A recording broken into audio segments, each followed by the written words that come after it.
So at a high level, our CEO, Brian Lesser, has laid out this very bold purpose for existing for us, and that is to make advertising matter. So we remind people what that means, because it's such a big statement, but it has implications that we are executing around. We're putting time and resource and money and attention and mind share around that. So from a make advertising matter perspective, for consumers should not have to tolerate 16 minutes of untargeted advertising for every hour of programming. That's a widely agreed upon problem. We think we can help with that, and I'm happy to expand on that. For advertisers, we think the ROI is challenged.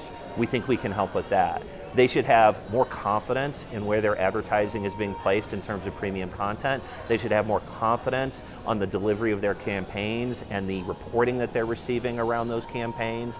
And they should have more confidence that they've got a strategic partner that is looking for their future and what are they trying to achieve, and trying to partner with them to innovate around what they need. And so that's at a high level what we're talking about, and then we go where our clients want to go, to be honest with you, Andy. I would tell you, one of the things I love about our culture, it's as much about listening as it is about talking. So we spend a lot of time listening this week to our clients. So you guys made an announcement this week about Turner. Yes. An integration. Explain what that integration means and what that might look like in the road ahead. Yeah, you bet. So first of all, we have a fantastic relationship with Donna and David and their teams, just great talent over there. And so we've publicly, for quite some time, when we announced the intention for Time Warner and AT&T to come together, we've publicly acknowledged that we saw tremendous value there. We are excited to take the data from 170 million consumer billing relationships, deterministic data, from 40 million plus set-top boxes, and to use that data to create insights for Turner that they've not previously had, and allow them to enhance their products. So that's played out in a number of ways. Their award-winning Audience Now direct-driven linear product, they're in beta right now with some of our enhanced data capabilities, and very pleased with the results.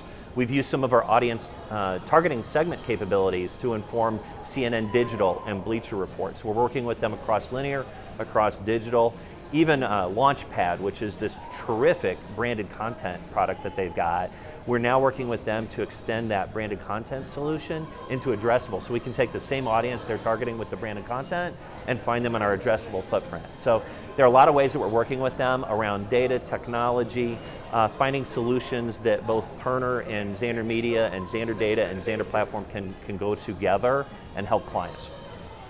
What's the opportunities for other publishers, for you guys to be a platform as an SSP, if you will, to sort of integrate beyond the Turner family, or is that a possibility? Yes, I would say the welcome mat is out. It's got neon lights around it. You've already seen Altice and Frontier join us. We're very, very grateful and proud to represent them in the marketplace this coming year. We'll be announcing more details around that in the future, but we're expanding our addressable footprint with them. You will see more announcements in the SSP side, the DSP side with AppNexus, which we completed that acquisition in 2018. And so our intention is to build a marketplace where we can provide premium content in a brand safe environment with visibility and transparency into how the campaign is being delivered across platforms, whether it's television or digital, OTT, across platforms. That's our intention. Now that, by definition, is open. So we want all comers to be able to access that marketplace, and we would love for publishers and owners of inventory to join us on this journey. We think we can help each other and win together. Cool, and of course, privacy is on the top of everyone's concern in terms of consumer privacy, and Correct. You guys take it very seriously, I know. Not to get too deep in the weeds, but how do you assure privacy across this gigantic data set to be effective, being addressable and assuring privacy? Yeah, so having been a veteran of AT&T for nearly 30 years, I can tell you it is so ingrained in our DNA to protect the trust and the relationship that we have developed. It's a huge benefit for us to be a two-sided business model, meaning we have subscribers. The data we get comes from our wireless and our broadband and our video subscribers with their consent and under very conservative and appropriate guidelines. So our commitment to respecting and keeping the trust of that relationship could not be higher.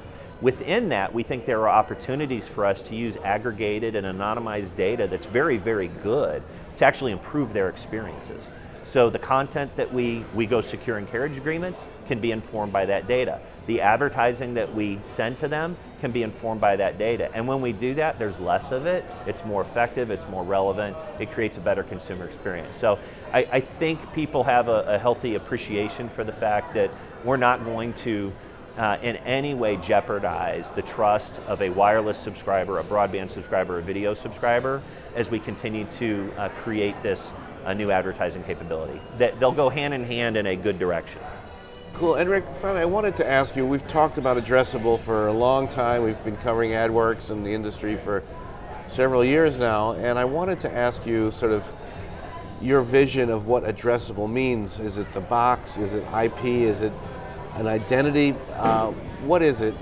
Where is it going, and what does addressability mean in the premium TV world? Yeah, so great question. So for me, regardless of the technology, I think of it as being able to go to a marketer and say, this is very simple. You have a target audience, or we can help you identify your target audience.